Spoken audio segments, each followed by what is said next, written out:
En France, on compte près de 6 millions de malentendants. L'association de réadaptation et de défense de devenus sourds, l'ARDDS, se mobilise pour apporter des conseils, du soutien et se sensibiliser à ce handicap invisible. Sa section locale se mobilise pour cela avec des ateliers pour lire sur les lèvres. Ça aura lieu même très prochainement, samedi, à la Maison des Familles du côté de La Roche-sur-Yon. On va en parler et c'est avec notre invitée ce matin, Béatrice Jo. Bonjour. Bonjour. Et bienvenue sur le plateau de la matinale. Vous êtes co-responsable de l'ARDDS en Vendée.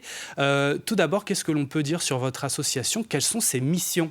Alors voilà, notre association, c'est une section départementale d'une association nationale.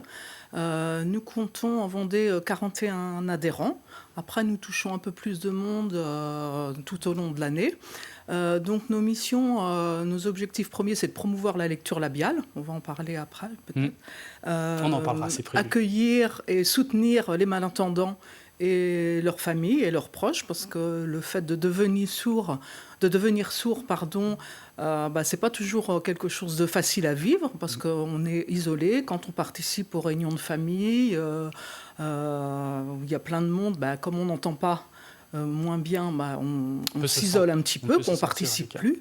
Donc tout ça, c'est un peu frustrant et un peu fatigant. Donc voilà, ce soutien-là. On développe aussi l'accessibilité des lieux publics pour les malentendants. Les cinémas, par exemple. Maintenant, il y a des applications qui permettent de recevoir le son soit dans les appareils auditifs ou avec les smartphones. Donc là, on est sollicité par les cinémas, par les salles culturelles, pour que ces salles puissent accueillir un maximum de public, en particulier les malentendants. Donc voilà. Et notre association, nous, ce sont des personnes qui deviennent sourdes, soit par maladie ou autre, qui deviennent sourdes à 30 ans, 40 ans, même plus jeunes, suite à un accident. Donc voilà, nous ne parlons pas la langue des signes, qui s'adresse plutôt aux personnes qui sont sourdes de naissance. Qui sont nées comme ça, oui. Et là, il y a une toujours différence. Fait par le visuel. Bien sûr. Voilà. Je le disais en introduction, il y a 6 millions de personnes en France qui sont malentendantes. Oui. Des chiffres qui sont en constante augmentation, malheureusement. Ouais. Comment on l'explique? Oui, je crois que c'est plus près de 7 millions on n'a pas précisément les chiffres. Oui. En Vendée, on ne sait pas, mais oui, du fait que dans notre société, on est de plus en plus dans le bruit. Si vous allez un peu partout, dans les magasins, et alors le fait de porter des écouteurs aussi, écouter la musique, donc ça favorise aussi l'agression de l'oreille, et on peut perdre de l'audition avec ça. Donc les enfants qui écoutent beaucoup, les jeunes avec les écouteurs, ça c'est pas très bon. Et donc on le devient aussi de plus en plus jeune. Voilà. Vous avez dit tout à l'heure 30 ans, mais ça peut même peut-être arriver avant. Oui, ça peut devenir avant. Et en particulier aussi un effet de l'agression du bruit, par le bruit, ce sont les acouphènes. Les acouphènes, ce sont des bruits qu'on entend dans l'oreille, des sifflements, ça peut être sous différentes formes. Et on s'est rendu compte, nous, dans une intervention qu'on avait fait dans un lycée ou un collège, je ne sais plus, qu'il y a beaucoup de jeunes qui, en fait, souffraient déjà d'acouphènes. Parce qu'ils écoutent trop souvent de la musique, et ils ont déjà des acouphènes. Donc les acouphènes, c'est souvent lié à une perte d'audition. Donc l'importance de se protéger du bruit. De se protéger. Et justement, est-ce que ça vous inquiète? Est-ce que vous trouvez qu'on en parle suffisamment, qu'on sensibilise sur cette cause assez ou pas?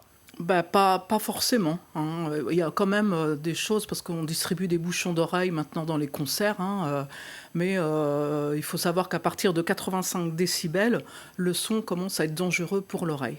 Et il y a une réglementation aussi dans les salles de spectacle, mais à l'extérieur, il n'y a pas de réglementation.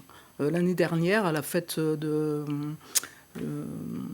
à La Roche-sur-Yon de danse, un festival de danse, il y avait beaucoup de groupes de musique et le son était vraiment très très très très fort.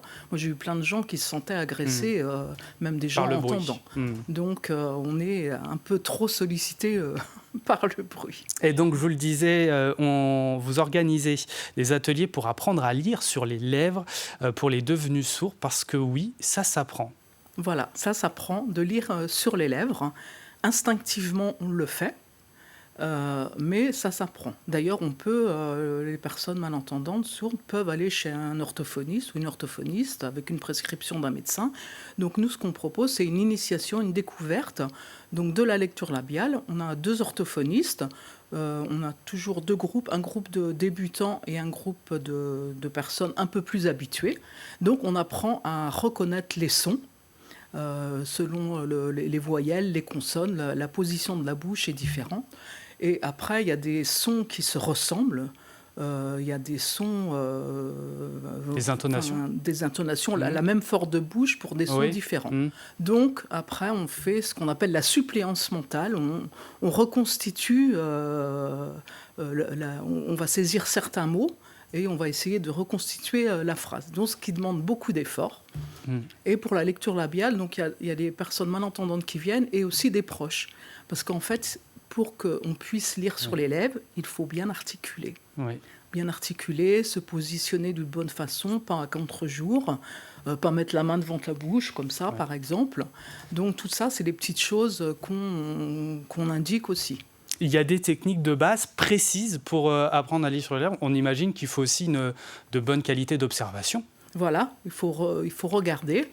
Et donc on s'entraîne avec des mots, avec des phrases.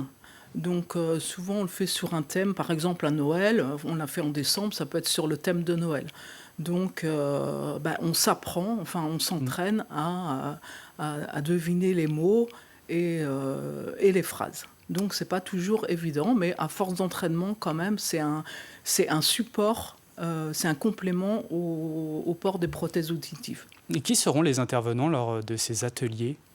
Les intervenants, donc on a une orthophoniste, Monique Brejon, qui est co-responsable aussi de la RDDS, donc une orthophoniste à la retraite. Et nous avons une orthophoniste qui vient de Nantes aussi, pour nous donner...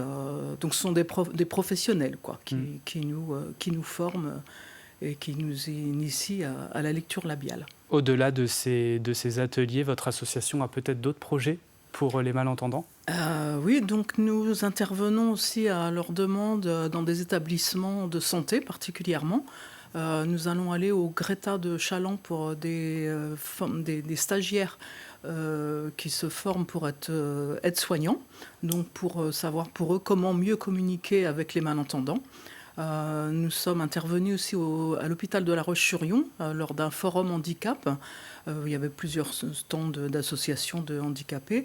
Et du coup, là, les professionnels venaient nous voir pour savoir comment mieux parler, comment mieux communiquer avec les malentendants. Merci beaucoup, Béatrice Jo, d'être venue sur le plateau de la matinale pour nous en parler.